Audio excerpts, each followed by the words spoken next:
everyone, and welcome back to my channel. If this is your first time here, my name is Lisa and I share a lot of videos that I do baking like this. I also share other recipe videos like what's for dinners and grocery hauls. If that sounds like stuff you might be interested in, please take a moment and subscribe to my channel. It would be greatly appreciated. And today I am going to be sharing a twist on a Canadian classic. I'm going to be making Nanaimo Bar Cookies that have a custard filling dipped in chocolate with a chocolate base, just like a traditional Nanaimo bar. If you've never had a Nanaimo bar, you don't know what you're missing. They are absolutely delicious, and these are a really simple cookie. I find them simpler to make than an actual Nanaimo bar. I've got my KitchenAid here.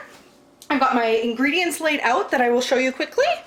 So I've got all my ingredients laid out here. I've got 2/3 of a cup of butter softened. I've got 3/4 of a cup of brown sugar that is packed. I've got 1/3 of a cup of finely chopped walnuts, 3/4 of a cup of shredded unsweetened coconut. You can use sweetened as well if you like them a little bit sweeter. I've got 1 teaspoon of pure vanilla extract. I've got 1 cup of all-purpose flour, 1/4 of a cup of cocoa powder, 3/4 of a cup of Graham Crumbs, and 1 teaspoon of baking powder. Now we're going to start with our sugar and our butter into our KitchenAid, and we're going to put our softened butter into our KitchenAid. Add our 3/4 a cup of packed light brown sugar. You can use dark as well. And we're going to cream that until it's fluffy, about 2 to 3 minutes on a medium speed.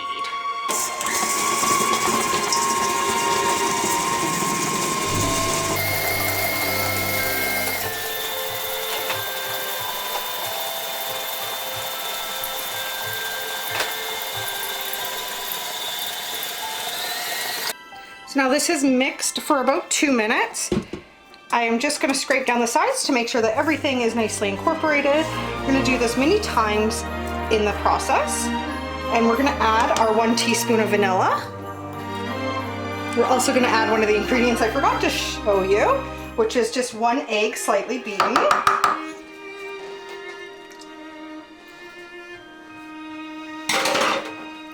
And we'll mix that until well combined. Again, on a medium speed.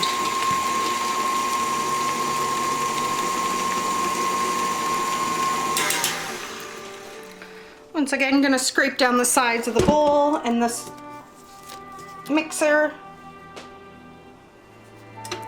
to make sure everything gets well combined together.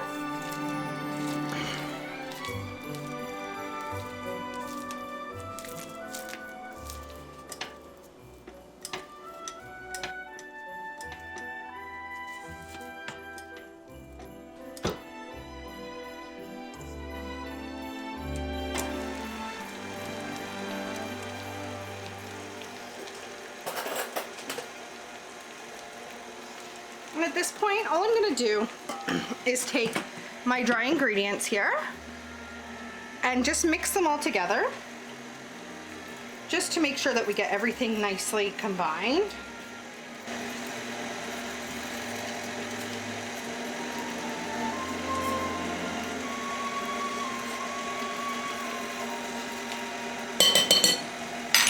And then I'm slowly going to start incorporating that into the mixture.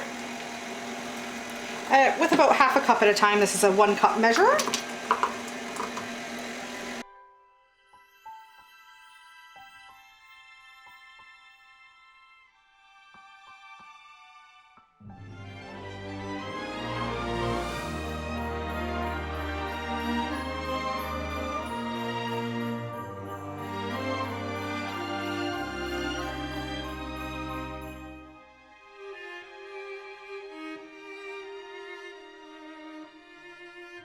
As you can see, this is a very, very thick dough. So now everything has combined together. I'm going to add in our 3/4 of a cup of coconut and our 1/3 of a cup of chopped walnuts. And just put that on a low speed until well combined.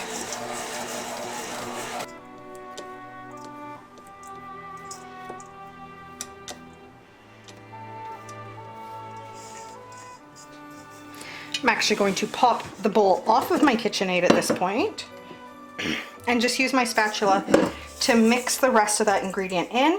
You can get in there with your hands if needed, which I feel like I might need to today.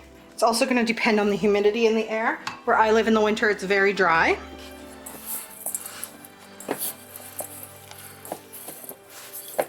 So now at this point, I've got my dough very well combined. Everything is mixed in. As you can see, it is a very firm dough. We are going to use a cookie scoop. You can do this by hand, but it is much easier if you have one of these guys. And then all I'm gonna do is pack this cookie scoop and then place it onto the cookie sheet.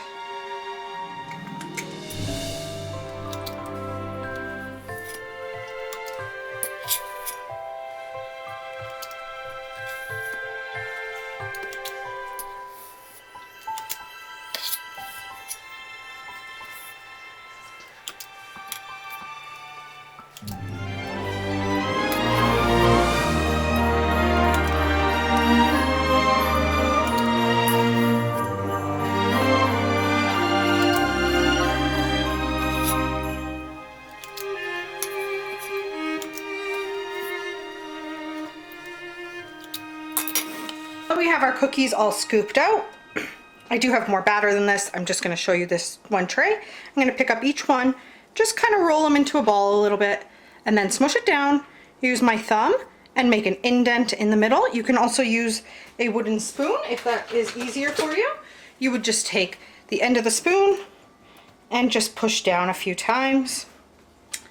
So we're going to do that to all these cookies. Again, smushing it down a little bit, and then putting that indent in the middle with your thumb or the back of a wooden spoon. And I just like to make sure when I'm doing that, that I'm pushing it down, but also making sure that the outside doesn't get all cracked.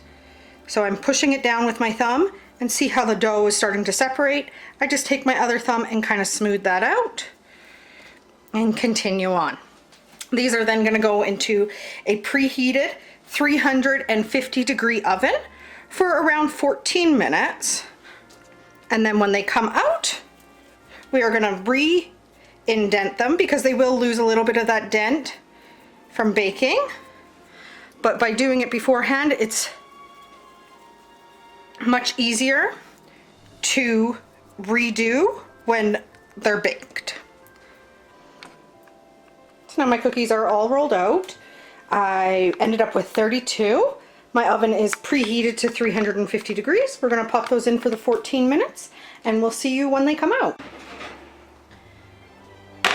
As you can see, the color doesn't really change because they are already so brown from the cocoa, and that indent kind of disappears.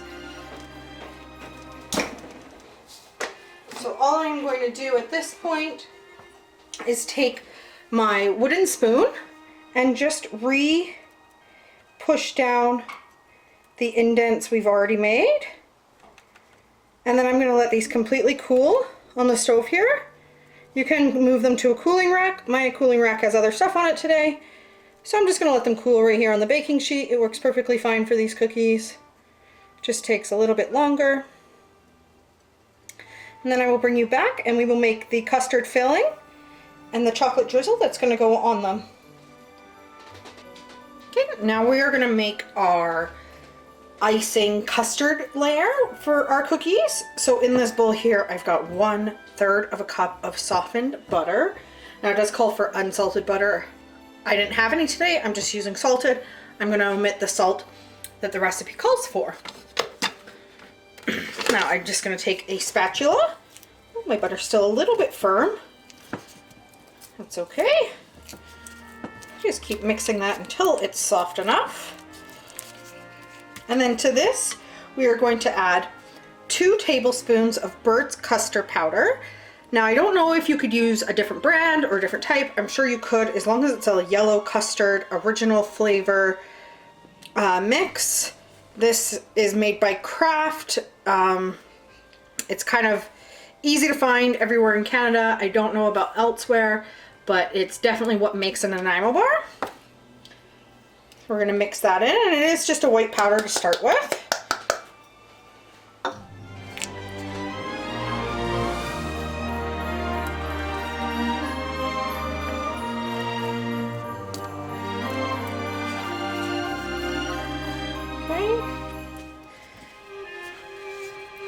Then I've got 1 1/4 cups of icing powder, icing sugar.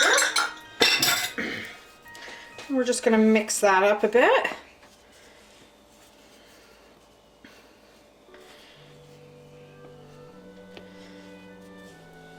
And then we are going to add 2 to 3 tablespoons of heavy whipping cream till you get a spreadable consistency. I know for sure I'm going to need at least 2. So I'm going to start with that. You can add less or more.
Want it nice and spreadable, but still thick.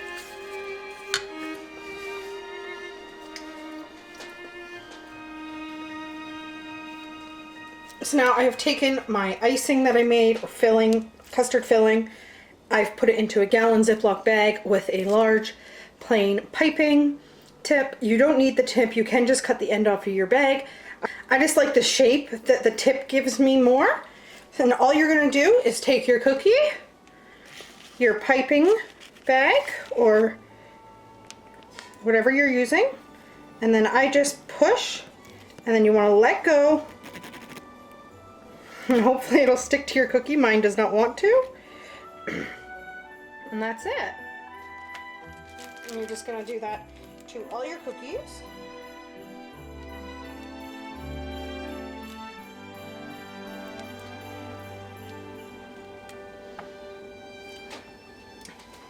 So again, you just have your indent in your cookie.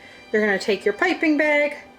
I squeeze once, and then I push down, and then squeeze again. I push down, I let go of all pressure, and slowly pull up.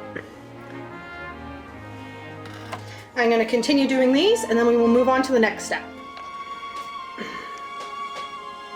So I have turned the heat off to my pan. I'm leaving it over the water so that it keeps it at this consistency. You want it to be really nice and smooth, and how it's got that nice shine to it. That's when you know your chocolate is ready. Now I do these 2 different ways, and I'm going to show you both of them today. The original recipe did call for them to be done this way, but I like them both.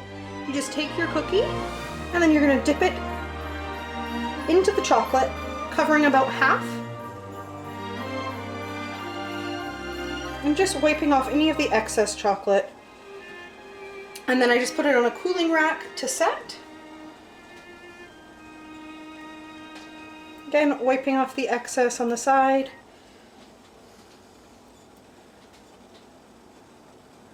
Okay.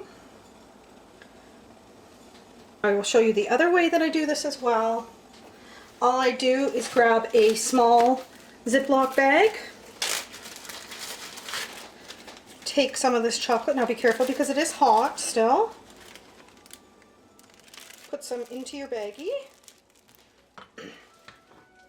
Then I cut the very, very tip of it off. Just a very small opening. bring your chocolate down. And then you're just going to grab your cookie and you're going to drizzle the chocolate over top. Now this is how I prefer to do them because I just think they look a little bit prettier and you don't get quite that overly harsh chocolate chip flavor.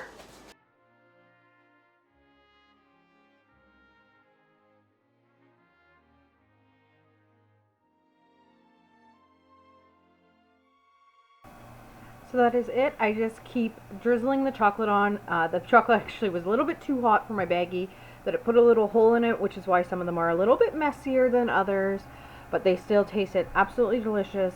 The bottom, or the cookie base, is really soft yet dense. It's almost brownie-like. If you've ever had a Nanaimo bar, it's very similar to that. Now they don't taste exactly like a Nanaimo bar, of course, but they are quite similar. The closest thing I've ever had to something that isn't a Nanaimo bar that tastes like one. Absolutely love these. Please let me know down below if you try these out and what you guys think of them. And I hope you have a great holiday season. Merry Christmas if you celebrate. Take a moment and subscribe to my channel, please. And thank you and have a great day.